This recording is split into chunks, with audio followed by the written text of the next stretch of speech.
All right, I just wanted to show you what my Autovox X2 rear view mirror camera, backup camera, and front and rear dashboard dash cam looks like on a Ford Crown Victoria. So just give you a view of what it looks like from behind, or from in front of the car, I should say. So pretty inconspicuous looking. It's hard to tell unless you get close, and you can see the little camera sticking outside the back. As you can see, there's plastic or rubber straps where it straps around your existing window, your existing rear view mirror. So there it is on the back.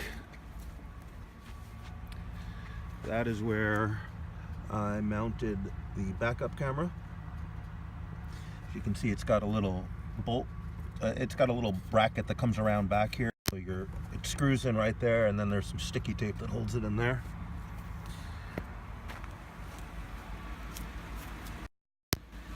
And so this is the X2 model. They make an X1 Pro, which ostensibly is better, because this, as you can see, this is just something that straps onto your existing rear view mirror. You can't really see it, but if you look around this edge, you see, here's the old, the stock Crown Vic rear view mirror.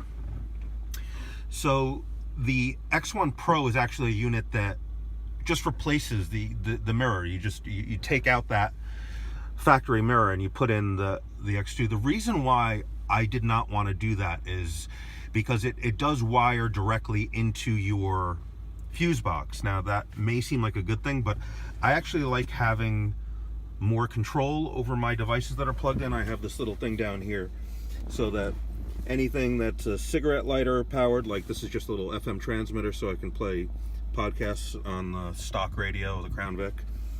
This is the power for the X2. And then I have my iPhone charger, and there's 3 more USB charging ports. And I just like the ability to just have a switch and shut everything down. As you can see, the Autovox is shutting down. Now you'll notice this is also actually a mirror. So if you look, it is actually a mirror. And I guess this is, one of the, I guess I can put my, I actually took off the headrest on the passenger side just because it hides the visibility, which you can see this is not, I don't know if this is a normal, but I had to take that off. I have a prisoner cage also, which also, doesn't help your visibility. So as you can see, when I turn it on, you can see the difference between what you were looking at a second. Much brighter, much clearer. Really, really nice. And as soon as you turn it on, it starts recording. Now so I am using this as my rear view mirror camera. I mean, it's my rear view period. This is what I use to drive. In other words, you don't have to do that. You can just go push this button, and then you have this, it shows you your miles per hour. And at that point, you're just using this as a regular mirror. When you put the car in reverse, it will give you the backup lines no matter which way you're using it.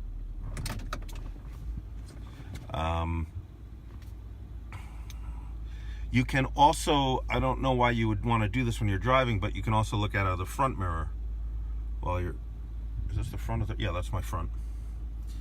So I don't know why you'd want to do that, but you can. So this is what I use as I drive. I mean, it's an interesting concept because most people have been driving for decades using their rear view mirror as a mirror. Now you are using your rear view mirror as a monitor. It didn't really take me any time to get used to it, but it might for other people. And it's just nice also to have something that's always recording. For the wiring, it wasn't too bad, and I'm really proud of the job I did, with one exception. I'm very embarrassed. So I'll show you that in a second. There's 3 plugs on the top. One is power. I forget which one is. I think this one is power. This is GPS. And this is the wire to the rear camera that's mounted on the back. So the GPS is the easiest. That just goes here up. Use my Easy Pass as a wire management. You just run it down here, run it down there, and as you can see, right down there in the corner, I just got the little GPS hidden over there. Easy. For the, well, whichever cable I wired around here, I guess I wired the power around here and down, just kind of under here, and then it came out here into my little power bank. So this could be a little bit, nah, you know, there's one wire here. I should tuck that away a little nicer, but it's fine. So here's the part for the rear camera. I ended up wiring it around the passenger side of the car, and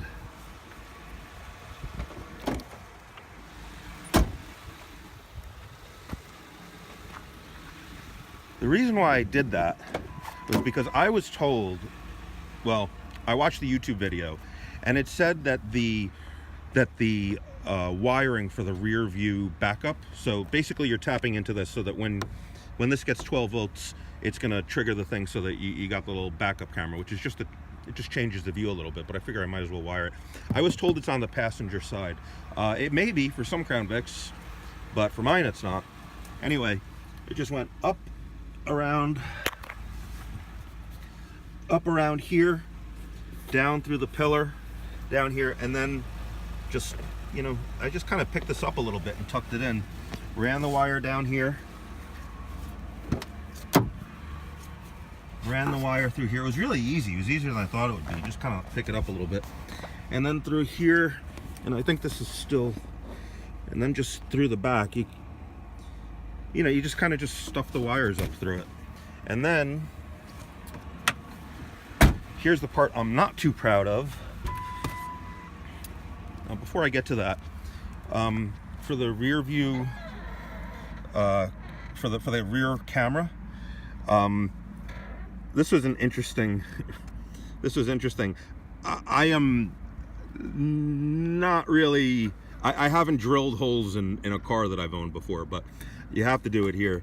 You got to drill a hole through there. I guess you can get it in through there somehow, but that seemed harder than drilling a hole. So you got to drill a hole through there. The wire goes down there. I made a little drip loop. Anyway, wire goes through there, and here's, you know, two of the things I'm not too proud of. Right there, you have to drill. I drilled a hole and I made a little wire, because this camera comes to a wiring block. If you want to see how that works, there's 1,000 other X2 cam videos on the internet. I should have really brought this through here, you know, down through there, and I didn't, because at that point I had already done the other wire. Anyway, this comes down through here, and then, you know, into the front of the car, and then on. This little tiny red wire here, see that, I thought that the 12 volt tap, I saw in a video somebody got to it right here. I do not have one over there at all.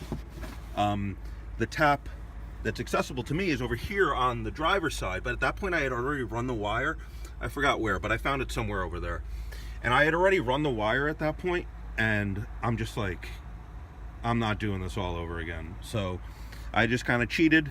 I took the wire, brought it up here. This is just packing tape. Again, I'm not proud of this. I may change this. If this falls down or gives me problems, I might change it, but I just basically ran the wire up to here. This is a tap. This is the purple and black wire.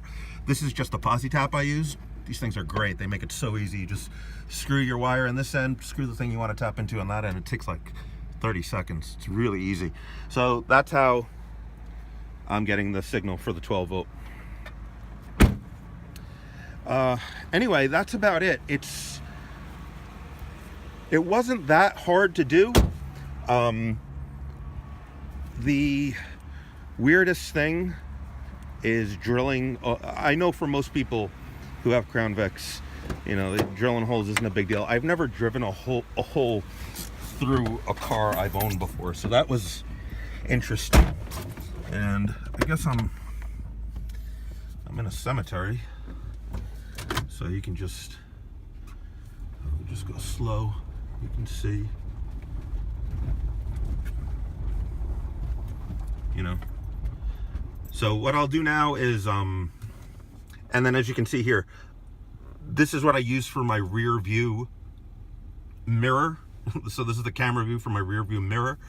If I shift into reverse, it's going to give me the lines, and it changes the view a little bit. You can change the position of this, and it'll just stop where you saved it. Even in this view here, you know, I can change what I see in my rear view mirror. So there's a bit of play on that, which is nice.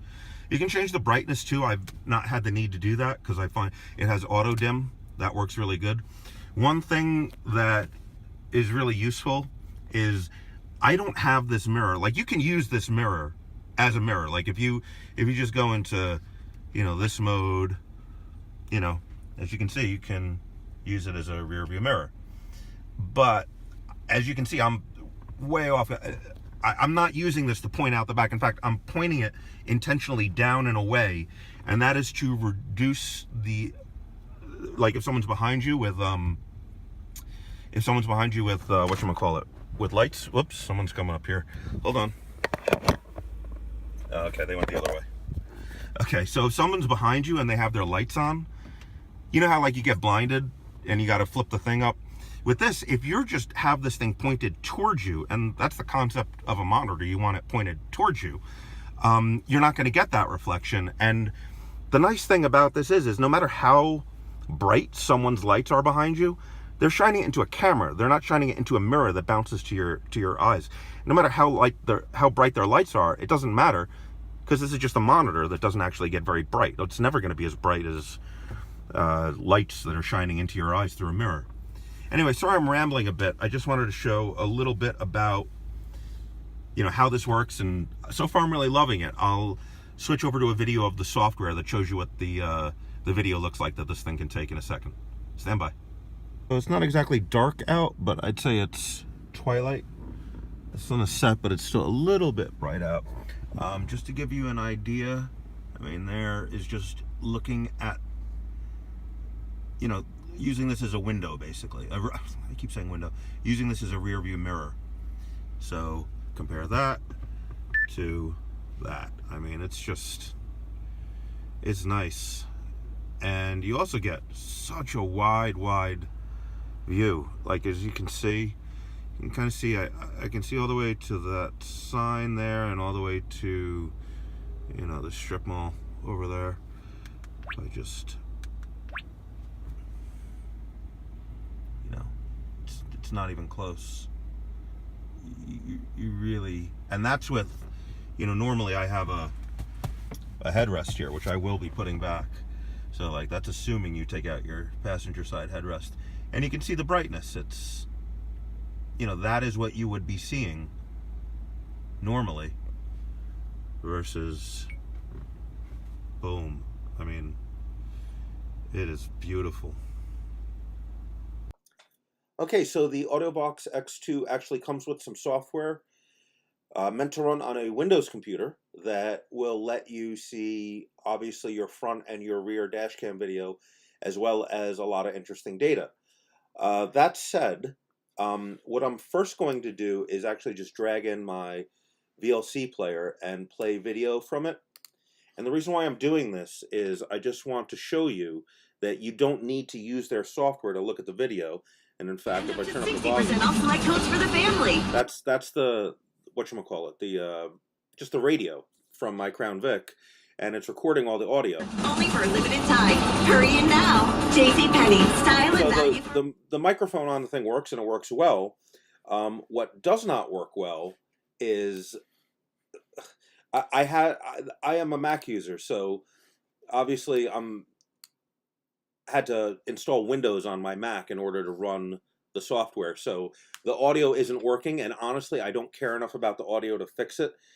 Just know you probably won't run into this if you're using a Windows computer. If you're using a Mac and you want to run the software, you know, you got to put Windows on your computer somehow. I'm using a virtual machine. Anyway, let's show you some video and all the data you can see. So here is under normal conditions, I believe, this one. So as you can see obviously this is it simultaneously records the front and the rear dash cam video simultaneously. So here is the file that is the front dash cam, and you can see not only the video, obviously, you can see on a Google map, you know, where you are. You can zoom in. You can see the satellite view. It's pretty cool. It also shows you what speed you're going. And again, the video is buffering a little bit or breaking up sometimes. Honestly, that is almost certainly because I'm running Windows on a Mac and screen recording this. So I'm really taxing my computer a lot to do this right now. I don't think you'll run into this problem at all if you're using a Windows computer, but I have no way of verifying that. So you can see the video, you can see where you are on a Google map, you can see your current speed, your direction, and over here, it's actually recording the G-force on your car on the X, Y, and Z axis. So this can be useful to you if you're in an accident. It shows you exactly where you were struck or you struck something, if you attempted to move out of the way. It's cool. It's a lot going on here. So on this video here, we're obviously looking at the front dash cam video. I can just move over to, what am I on, 55? So let's look at 55 on the rear. We were about here, so you can see there's the rear dash video. This is under normal conditions, so the sun hasn't come out in a while. It's been overcast for a while, but you can kind of see what the rear looks like. You can see what the front looks like. Whoops, what the front looks like under, not ideal conditions. It's overcast, but the picture's still pretty good. So now under dark conditions, we're going to go to 77. So this is, when the sun has gone down completely. This is what you might expect to see. That's the front. So I'm just jumping around here to show you, some of the areas are lit, some of the areas of the road are not. Let's jump ahead here a little bit.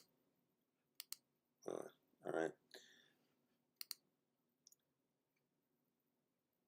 Gives you a decent idea. Let's look at the back. 77 back. Here we go.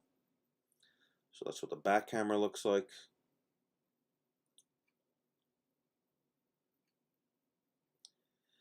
And now I also had a chance to take it out in some heavy rain.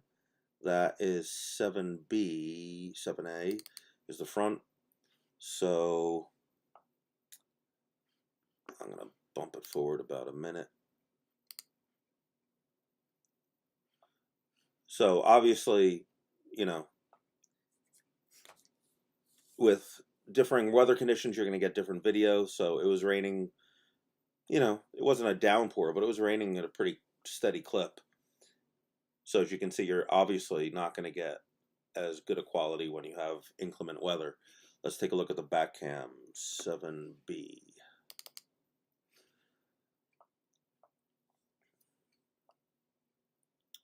Let's bump it forwards about a minute.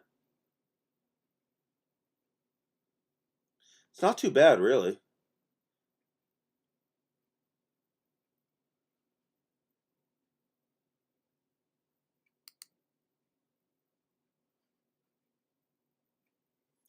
And I really do like how it gives you this this map. That's really, really cool how all that's integrated right into the video file.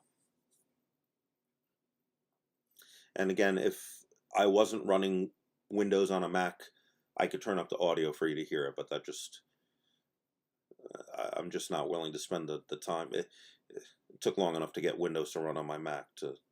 I'm done with this. It works well enough for demonstration purposes.